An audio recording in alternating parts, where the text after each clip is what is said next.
Dude, check it out. So this is the M18 Milwaukee Leaf blower. This thing packs a punch. Like, I am truly surprised.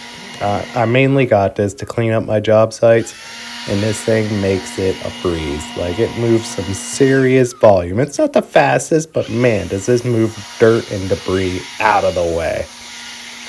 So I got this to make sure that my customers didn't know I was there at the end of the day. So it makes cleaning up a breeze. I just can clean up and it's a matter of minutes. All right, let's just go over the rundown of it. So this is the M18 Milwaukee leaf blower. I like that it's got the high and low switch right up here.